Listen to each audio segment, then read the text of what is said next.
Masechet Tumura Daf Kaf Zayin.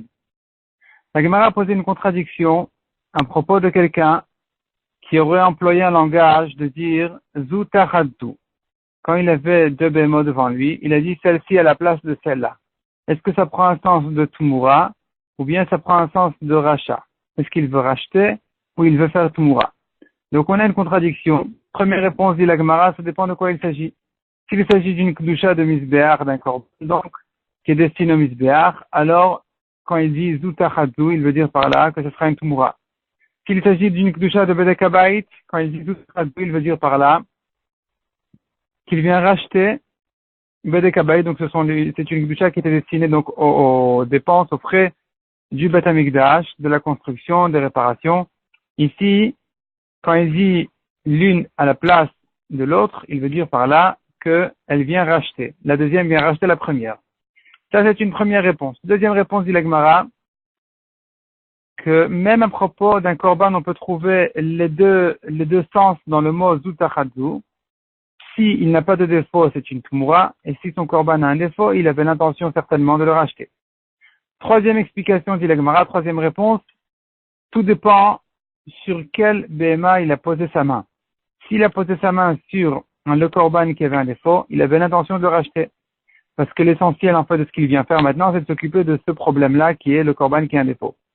Tandis que si, par contre, sa main était posée sur la deuxième BMA, et qu'il a dit donc celle-ci à la place de celle-là, il voulait dire par là qu'il vient maintenant rentrer de la Kedusha dans la deuxième, donc l'essentiel de son intention n'était que d'ajouter de la Kedusha dans la deuxième, c'est une Tumura et pas un rachat. Deuxième sujet, Abaye pose une grande question.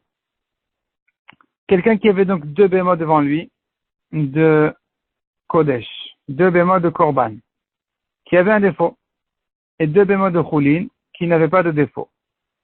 Et il a dit, celles-ci viendront à la place de celles-là. Est-ce qu'il avait l'intention de les racheter, ou bien, je dis qu'un homme,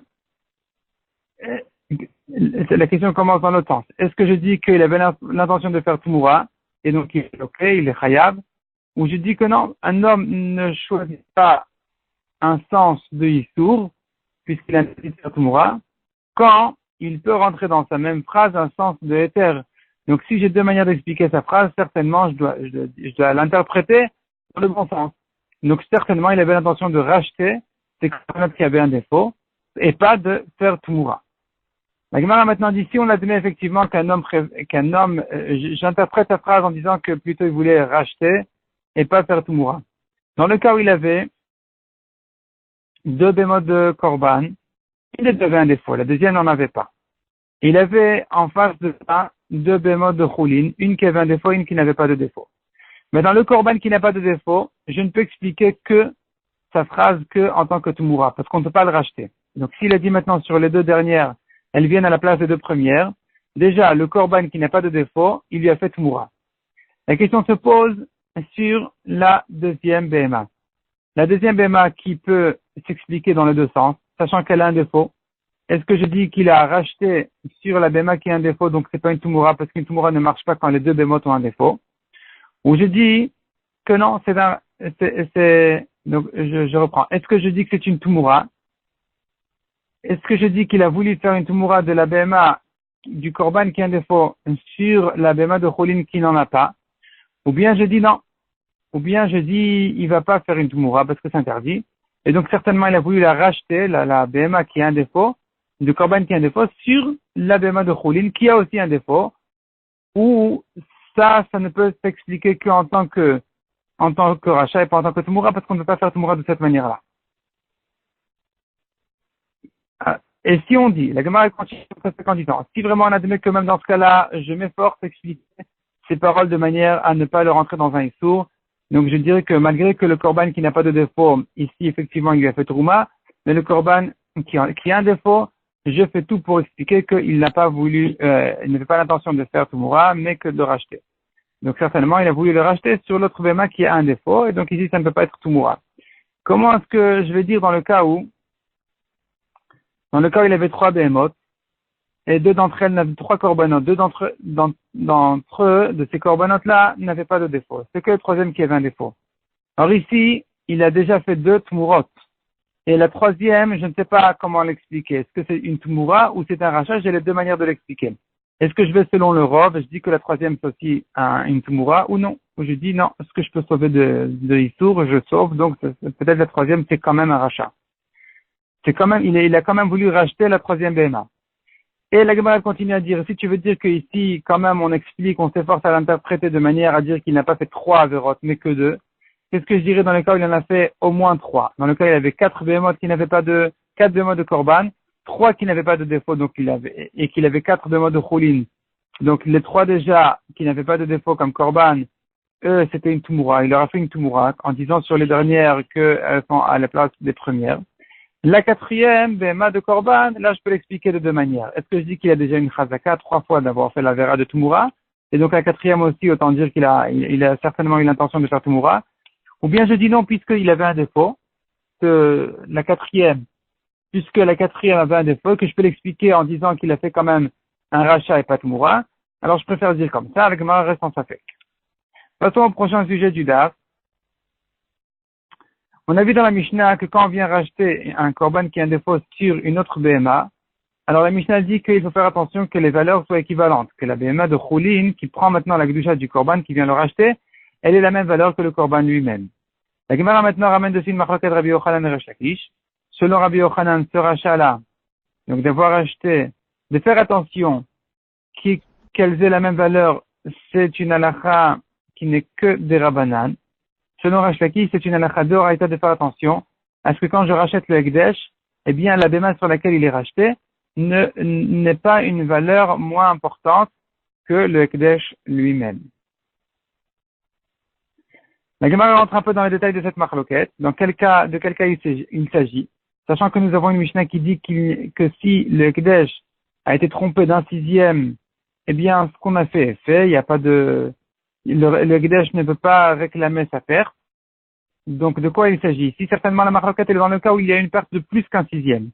Or, demande la Gemara, nous avons une marloquette selon Rabbi Yochanan.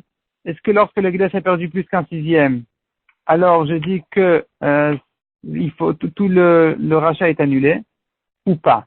Donc, selon celui qui dit que le rachat n'est pas annulé, ça va. On comprend que Rabbi Yochanan lui-même ici, il pense que ce n'est que des Rabbanan de tromper le Ekdesh même plus qu'un sixième. Mais selon celui qui dit que, d'après Rabbi Yochanan, si le Ekdesh a perdu plus qu'un sixième de la somme qu'il fallait, le Ekdesh peut annuler tout le rachat, donc le Ekdesh annule en fait tout le rachat. Comment est-ce que Rabbi Yochanan peut dire que ce n'est qu'un problème de Rabbanan? On comprend de là que c'est un problème de Oraïta. Répond la Gemara, effectivement, il faut inverser les chitos. Rabbi Yochanan sera celui qui dit que c'est de Oraïta, Resh Lakish sera celui qui dit qu'il faut faire attention que mid Rabbanan à ce que le Ekdesh ne perde pas de ce rachat. La Gemara propose encore une réponse en disant que même sans inverser les chitot, on peut dire autrement, on peut dire que la marloquette de Rabbi Yochanan Resh Lakish, elle est dans le cas où le Ekdesh n'a perdu qu'un sixième, pas plus. Donc effectivement, Rabbi Yochanan pensera dans le cas où le Ekdesh a perdu plus qu'un sixième, que le rachat est annulé. Le cas par contre où le Ekdesh n'a perdu qu'un sixième, lorsque le Ekdesh n'a perdu qu'un sixième, c'est là où Rabbi Yochanan a dit que Midé Rabbanan, c'est pas bien, et Resh Lakish a dit que Midé Oraïta, c'est pas bien. Ce qu'on a demandé d'une Mishnah qui disait que le Ekdesh qui a perdu un sixième, c'est pas un problème, expliqua Resh Lakish, c'est pas comme ça qu'il faut comprendre la Mishnah, au contraire, il faut comprendre dans la Mishnah que le Ekdesh n'est pas concerné par toute la halachot de Ona'a, et donc même lorsqu'il a perdu un sixième, eh bien, ou même moins que ça, alors tout le rachat, le Ekdesh peut venir réclamer sa perte. Donc finalement, la marloquette de Rabbi Yochanan et Resh Lakish sera dans le cas d'un sixième. Selon Resh Lakish, c'est un problème minatora de racheter en faisant perdre le Ekdesh un sixième. Selon Rabbi Yochanan, ce n'est qu'un problème de Rabbanan. La Gemara ensuite ramène, tout le monde a dit, qu'un homme peut racheter un Ekdesh même si c'est un Ekdesh qui vaut un mané, qui est beaucoup d'argent, il le rachète même sur une petite prouta, ça marche aussi. Donc la Gemara a dit qu'on pourrait dire que tout le monde est d'accord avec Shmuel. Même Resh Lakish qui a dit que quand le Ekdesh est trompé, même d'un sixième ou peut-être d'un plus qu'un sixième, c'est un problème minatora, eh bien lui il peut quand même être d'accord avec Shmuel, que s'il avait l'intention de causer une perte au Ekdesh, donc de racheter une grosse somme sur une petite pièce, c'est fait. Ce qu'il a fait est fait. Tout ce que Resh Lakish a dit, c'est que quand cet homme-là avait l'intention de racheter le Gdesh pour l'heure et qu'il s'est trompé, c'est là où Resh Lakish a dit que c'est un problème inatora lorsque le Gdesh est perdu. C'est là où Resh Lakish a dit que c'est un mauvais rachat si le Gdesh est perdu. Mais sinon, s'il avait l'intention de le faire, alors Resh Lakish sera peut-être d'accord avec Shmuel que le Ekdesh est racheté de cette manière-là. Nous avons encore un sujet. La Gemara, en fait, c'est la suite de ce même sujet-là. Dans quel cas on parle ici quand on dit que le Ekdesh a été trompé? Est-ce que s'il y avait deux personnes qui ont évalué le Ekdesh, qui se sont trompées, trois personnes sont venues derrière en disant que les deux premières se sont trompées et que le Ekdesh a perdu, a subi une perte ici, c'est de ce cas-là qu'on parle. Mais dans le cas où il y avait trois personnes au début qui ont évalué le Ekdesh, même s'ils se sont trompés, que 100 personnes viennent ensuite et disent que le Ekdesh vaut bien plus que ça, eh bien, puisqu'il y a déjà trois personnes qui l'ont évalué, c'est suffisant. C'est ce que pense Oula, qui pense que ce n'est qu'un problème de Rabbanan. Mais la Gemara dit qu'en réalité, si c'est un problème de Horaïta, on n'aurait pas pu dire comme ça, puisque évidemment que 100 personnes, on écoute plutôt les 100 personnes plus que les trois personnes. C'est pas comme un témoignage où là on dit que les 100 et les 2 sont équivalents. Ici, les 100 contre 2, 100 témoins contre 2 témoins sont équivalents, ça c'est dans les témoignages, mais ici, quand c'est une question d'évaluer une valeur, alors effectivement, on préfère les 100 personnes. Non seulement ça, mais même s'ils étaient 3 contre 3, on aurait préféré ceux qui donnent plus de valeur au Ekdesh, parce qu'il y a des Ekdesh, le Ekdesh doit toujours avoir une force supérieure. Ensuite, on arrive à la dernière Mishnah du Perek, qui dit, un homme qui fait une Tmoura, alors qu'il n'a pas de Korban devant lui, et cette Tmoura n'a aucun sens. La Gemara précise dessus que selon Rabbi Meir, on devra expliquer ces paroles en disant que puisque un Adam aussi devra le batala, alors on dirait qu'il a voulu dire par là qu'il peut donner quand même sa valeur. Mais selon notre Mishnah, c'est pas comme ça, on dit que ce qu'il a dit n'est rien du tout. Si par contre, il a dit qu'il fait une tmoura sur un korban qui se trouve devant lui ou qu'il avait chez lui à la maison, c'est une bonne tmoura. La Mishnah termine en disant, celui qui a dit sur un animal impur ou bien sur un animal qui a un défaut, il vient les consacrer en tant que hola, il n'a rien dit du tout. S'il a dit par contre, ceux-ci seront pour une hola, alors on comprend de là qu'il faut les vendre et de leur valeur faire un korban hola. La Gemara précise là-dessus que selon Rabbi Shimon, même si, non, parce qu'on peut déduire de la Mishnah que si un homme avait consacré une femelle pour un korban hacham ou hola qui ne vient que de mâle, il faut attendre qu'il ait un défaut. C'est que s'il avait consacré un animal impur ou un animal qui a un défaut, que je dis qu'il peut le vendre immédiatement. Mais si c'est une femelle, il faut attendre qu'elle ait un défaut pour la vendre et ensuite en faire un korban.